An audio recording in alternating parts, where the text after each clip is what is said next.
सबसे इम्पोर्टेंट बात यह है कि आज यहाँ पर नाहिद लारी खान साहिबा बैठी हैं और सपा का यहाँ पर वो पक्ष रख रही हैं। सपा वही पार्टी है जो जब भी मुस्लिम महिलाओं से रिलेटेड कोई भी बिल संसद में जाता है तो प्रति फाड़ कर बाहर निकल जाते हैं बहस छोड़कर।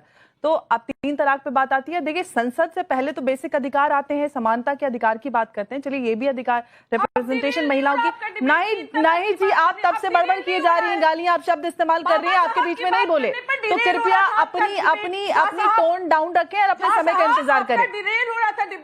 अरे जवाब दे रही हैं, आपकी बात कर रहे थे, आपको जवाब दे रही हैं, बात करने पे आपका डिबेट नहीं आपको जवाब दे रही हैं, आप बोल रही हैं ना तो बच जाए। की मानसिकता है, अपने आप टर्न तब पे से बोलिए। बोले जा रही हैं लगातार नॉन स्टॉप। आप दे रही थी तो चूंकि मैंने आप तो धमका रही थी मैडम मुझे, आपके पेट में दर्द हो रहा था। अब तो अब आप धमका रही थी मुझे। अभी सरकार नहीं है तो धमकाती हैं आप लोग पत्रकारों को।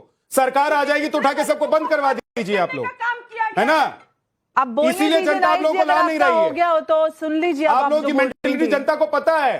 अब आपका डिबेट नहीं दे रही। अरे बहन जी सुन लीजिए, आप बोल रही हैं तब से पिछले 15 मिनट से बोल रही हैं, अब दूसरे का मुद्दे पर बोलिए। देखिए, मैं मुद्दे पर ये बोलना चाहती हूँ कि यहाँ पर धर्मेंद्र यादव जी ने कहा कि मुसलमान महिलाओं को भी आरक्षण मिलना चाहिए। सबसे पहले बाबा साहिब की बात कर रहे थे। बाबा साहिब ने कहीं पे भी धर्म के आधार पर किसी भी तरह का कोटा या किसी भी तरह के आरक्षण का प्रोविजन नहीं दिया। तो ये आपके लिए एक नई खबर है, आपको शायद पता नहीं होगा। और दूसरी सबसे बड़ी बात, सपा अगर मुस्लिम महिलाओं की आरक्षण की बात करता है राजनीति में तो ये बता दे कि उनकी कितनी महिला मुस्लिम सांसद है। एक इकलौती इकरा हसन है। आपको किसने रोका था? मुसलमानों से आप वोट लेते हैं। कितनी महिलाओं को आपने आगे बढ़ाया, कितनी महिलाओं का आपने उत्थान किया, कितनी महिलाओं के लिए आप बड़ा कार्य कर रही है। तो ये तो आपकी नीति और नियत में साफ झलकता है। आप अगर quota within the quota की भी बात करें, ओबीसी एससी एसटी महिलाओं की बात कर रहे हैं, मुसलमान महिलाओं की बात करें, आपको किसने रोका था? इतने सालों से आप महिलाओं को टिकट देकर उनको आगे बढ़ाइए, विमेन लेड आप एम्पावरमेंट कीजिए। ये तो कोई बात ही नहीं होती। आपकी साफ यहां पर नियत झलकती है कि आप हर महिला के उत्थान का जो भी बिल आता है उसमें किसी ना किसी तरह से रोड़ा अटकाएंगे। आप पास तो हो गया, अब उसको क्योंकि आपकी मजबूरी, आप आउटराइटली ये नहीं कह सकते कि भाई हम इस बिल में to further stall and further disturb and oppose the application of the women reservation bill. And the new pretext that they have come up with is this vacuous opposition, this baseless opposition to the delimitation exercise.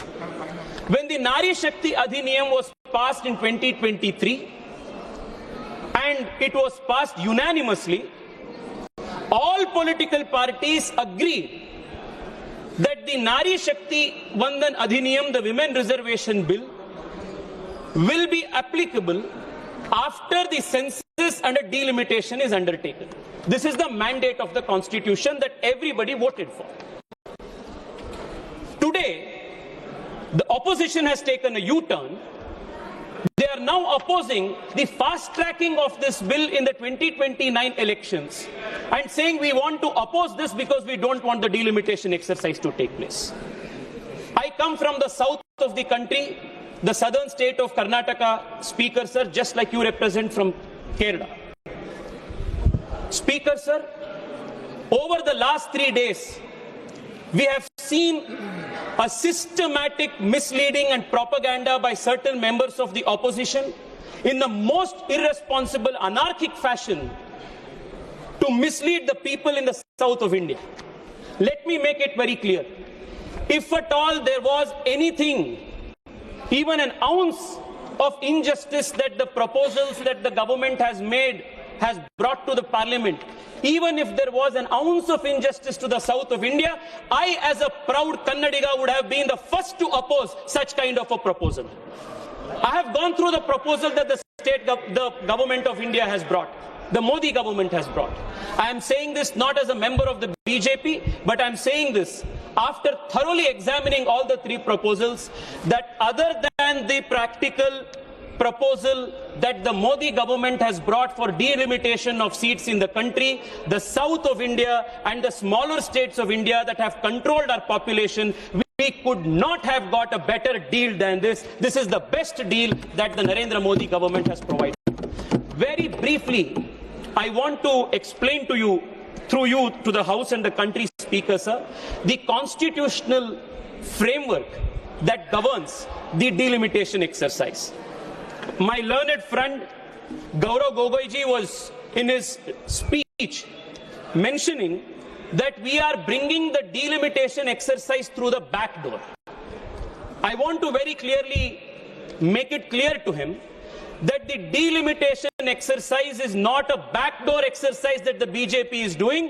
This is a constitutional mandate of Article 81 and 82. We are only purely following what the Constitution asks us to do.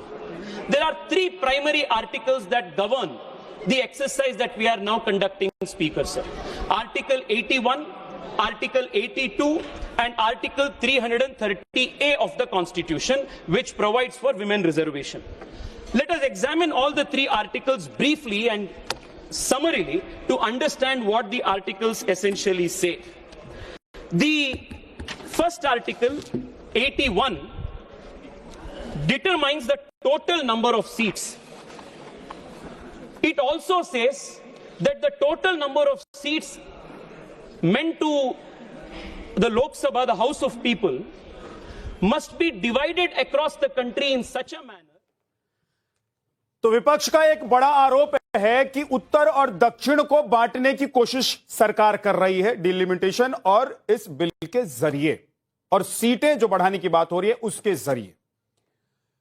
तो इस पर एक जो चर्चा चल रही है उस पर आपको मैंने सुनाया कि कैसे अभी संसद में यह मामला पूरा गर्म है, इस पर डिबेट चल रही है, ये विशेष सत्र है। लेकिन एक बात यह है, आ रहा हूं फिर नायद आपने उंगली उठा ली है, एक सेकंड रुक जाइएगा। अभी बीजेपी की प्रवक्ता बैठी हुई है नेहा जी बहुत देर से।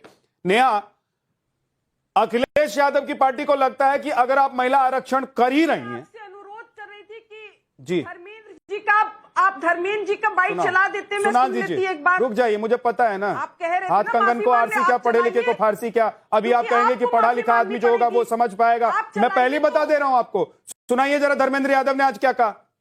और इस बिल के अंदर जब तक पिछड़े वर्ग की महिलाएं, जब तक मुसलमान भाइयों की महिलाएं नहीं शामिल की जाएंगी, हम समाजवादी लोग इसका साथ नहीं देंगे। और एक बात और स्पष्ट करना चाहता हूं, समाजवादियों से बड़ा महिलाओं का हितैषी इस देश की कोई पार्टी नहीं है।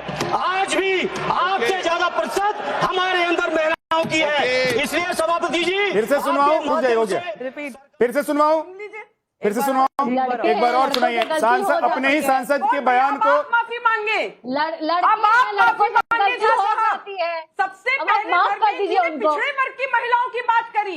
अरे लड़के पिछड़ा हैं, खा गए लड़कों आप। की गलती हो पिछड़ा जाती खा है। गए, क्योंकि सच पिछड़ों से में नफरत मैं- लड़कों से मैं गलती नायब हो जाती आपकी है। परेशानी समझ मजबूरी है आपकी, माफी मांगे। आपको अरे लड़के हैं, गलती हो जाती है, फांसी में चढ़ा देंगे क्या, छोड़ आपने दीजिए। कहा कि सेबर मुसलमानों की बात कर रहे थे वो।